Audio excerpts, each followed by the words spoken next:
La avaricia, un afán desordenado por acumular riquezas, parece ser un pecado recurrente en la historia de España.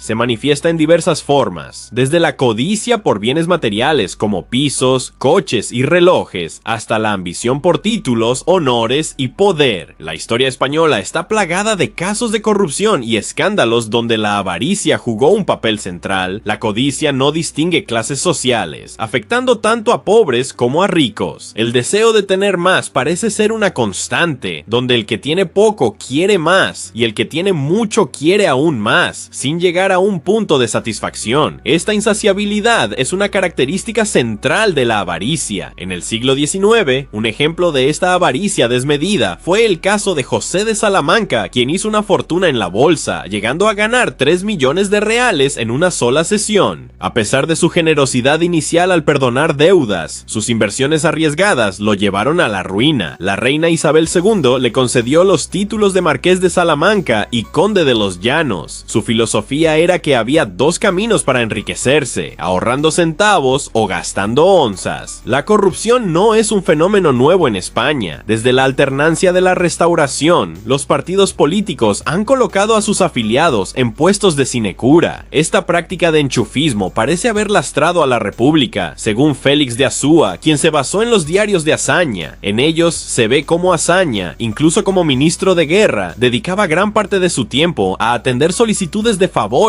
y recomendaciones. La cantidad de peticiones era tal que Azaña, a pesar de su honestidad, se vio abrumado por la mendicidad de puestos. Incluso dentro del propio gobierno republicano se observaban prácticas corruptas, con el tráfico de influencias, el financiamiento ilegal de partidos y el aprovechamiento de cargos públicos. Durante la Guerra Civil, la codicia se disfrazó de justicia. La Caja General de Reparaciones incautó bienes de simpatizantes del bando rebelde, justificándolo como una medida para compensar los daños de la guerra. Sin embargo, esta acción dio pie al saqueo y la apropiación indebida de bienes. Se descubrió una caja llena de brillantes en un ministerio abandonado en Madrid, producto de registros y secuestros sin inventario ni control. En la posguerra, el extraperlo se convirtió en una práctica común. Personajes como Raimundo Cosculluela, un potentado que no cotizaba en Hacienda, se enriquecieron con el comercio ilegal de productos básicos como aceite, café, azúcar y tabaco. Los avisos del gobernador civil en la prensa, prohibiendo las colas y sancionando el acaparamiento, reflejaban la situación crítica del momento. Las juntas provinciales de abastos y transportes sancionaban a aquellos que abusaban de los precios, pero la avaricia de los mercaderes parecía no tener límites. La escasez y las dificultades de la posguerra fueron caldo de cultivo para la corrupción y el enriquecimiento ilícito. Un funcionario llegó a excusarse por no rebajar el precio de un trámite, argumentando que necesitaba untar muchas manos para alimentar a su familia. Durante el régimen de Franco, la corrupción también se hizo presente. El yerno de Franco, por ejemplo, compatibilizaba su presencia en más de 30 consejos de administración y mantenía una docena de puestos de trabajo. Un escándalo destacado fue el de la empresa importadora de la Vespa, que quedó en un chiste: Villaverde entra sin pagar aduanas. Asimismo, el caso de George Laurent Rivara reveló una red de corrupción que involucraba a altos cargos del régimen. El caso Matesa fue un gran escándalo que involucró al Banco de Crédito Industrial y al falseamiento de exportaciones de telares. Matesa obtenía créditos y ayudas oficiales, falseando las cifras de telares exportados, acumulando un enorme stock sin salida. Los contratos con el extranjero no existían y la empresa vivía de los créditos y ayudas oficiales. A pesar de las acciones judiciales y las condenas, los implicados fueron indultados y cumplieron penas menores. Este caso, junto con la especulación de bancos y constructoras en Barcelona, reveló la estrecha relación entre intereses familiares y el aprovechamiento de proyectos públicos. En tiempos más recientes, el caso Sófico, con su desahucio y escándalo nacional, puso en evidencia la corrupción en el sector inmobiliario y financiero. También el caso Redondela, con la historia del faraón, nos recuerda que el poder y la avaricia siempre han existido. El sistema financiero también fue escenario escenario de prácticas corruptas. Agentes de compañías vendían productos financieros a clientes con tácticas engañosas y relaciones personales, resaltando los beneficios y ocultando los riesgos. En una cooperativa de obreros, se descubrió que también existían prácticas de avaricia entre los propios trabajadores. El surgimiento de las autonomías generó un festín de sueldos y dietas que se alimentaba del bolsillo de los españoles. La descentralización autonómica creó una maraña de cargos y puestos que no siempre redundaban en una mejora de la gestión pública. Muchos políticos se dedicaban más a sus propios intereses que al bienestar común. Los viajes, las comidas de lujo, los vinos caros y los gastos pagados con dinero público se convirtieron en una costumbre para algunos. La historia de Rumasa muestra cómo un holding liderado por Ruiz Mateos creció hasta abarcar 700 empresas y 60,000 empleados, facturando miles de millones de pesetas. A pesar de esto, su caída se debió a la fundación de 18 bancos al margen de las 5 familias bancarias tradicionales, lo que generó una fuerte oposición del sistema. El fraude y el blanqueo de capitales también se hacen presentes, con fortunas ocultas en paraísos fiscales como Gibraltar. Este lugar, con una gran cantidad de sociedades mercantiles offshore registradas, se convierte en un refugio para aquellos que buscan evadir impuestos. La avaricia también se manifiesta en las relaciones personales. Modelos y celebridades se enamoran de personas mayores y adineradas, lo que plantea interrogantes sobre las verdaderas motivaciones detrás de estos romances. La falta de límites de la avaricia hace que se guarden copias de documentos en lugares seguros, listos para ser usados en el futuro.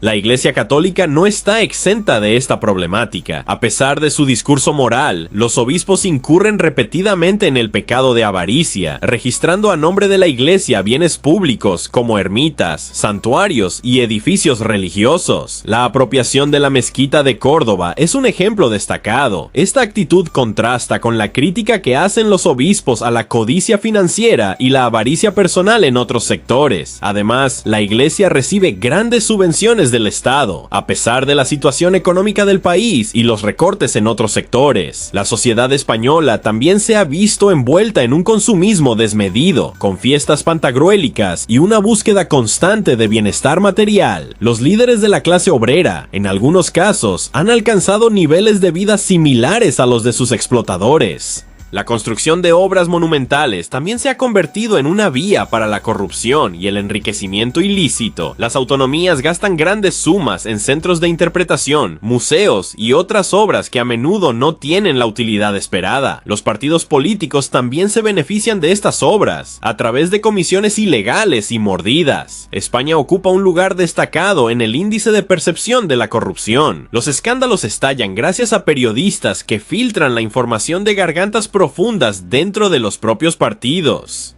El caso del Palau de la Música en Cataluña y la Ciudad de la Justicia en Barcelona son ejemplos de comisiones ilegales en la adjudicación de obras públicas. En medio de la consternación, se destaparon trapicheos y mordidas. El caso de Jordi Pujol, con sus cuentas ocultas en Suiza, también generó indignación y desconfianza. La amenaza de tirar de la manta por parte de Pujol evidenció que la corrupción afectaba a todos los niveles de la sociedad catalana. El caso Malaya en Marbella reveló la corrupción urbanística, con personajes como Jesús Gil, que razonaba que, para trincar a lo grande, era necesario dejar buenas propinas a los funcionarios. Los seres en Andalucía también fueron escenario de corrupción, con comisionistas y sindicalistas que se enriquecieron a costa de los fondos públicos. La frase "de esta vaca mamamos todos" refleja la mentalidad de algunos políticos y funcionarios que se aprovechan del Estado para su propio beneficio. El caso de Marbella en sí mismo es un ejemplo de cómo un pueblo de pescadores se convirtió en un paraíso para ricos y corruptos. La picaresca también se hace presente en la contratación de servicios con empresas que inflan los precios y desvían fondos públicos. Los diputados también aprovechan su cargo para disfrutar de vacaciones y gastos pagados con dinero público. El caso Filesa, con la coordinadora de finanzas del PSOE, Aída Álvarez, muestra cómo los partidos políticos se financian ilegalmente a través de empresas y comisiones. El caso de Afinsa y Fórum Filatélico revela la estafa a miles de ahorradores que perdieron su dinero en empresas que prometían grandes ganancias con la venta de sellos. Los banqueros, por su parte, parte, también han incurrido en prácticas fraudulentas, como la venta de preferentes a personas mayores y poco informadas. Los bancos, como tiburones, se aprovechan de los más débiles para su propio beneficio. En tiempos recientes, el caso Bárcenas, con sus famosos papeles, puso en evidencia la corrupción en el Partido Popular. Los sobresueldos y las donaciones ilegales se convirtieron en un escándalo nacional.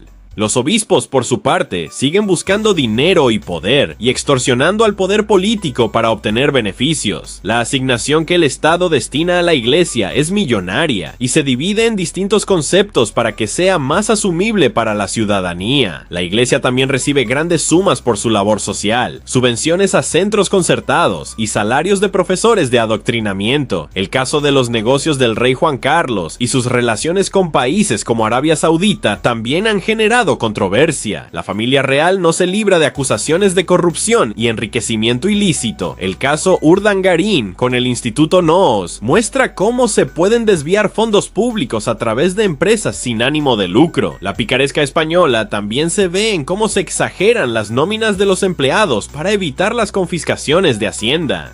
El caso Negreira en el fútbol muestra cómo se puede corromper el sistema arbitral para favorecer a un equipo, aunque no haya pruebas concluyentes de corrupción. El fútbol, con su enorme poder económico, también se ve afectado por la avaricia y la corrupción. España se ha convertido en una cleptocracia, un sistema donde los ladrones están en el poder. La ley del silencio y la omerta se practican en los partidos con mayor severidad que entre mafiosos. La corrupción parece ser un problema estructural en la sociedad española, con casos que afectan a todos los sectores y niveles de poder.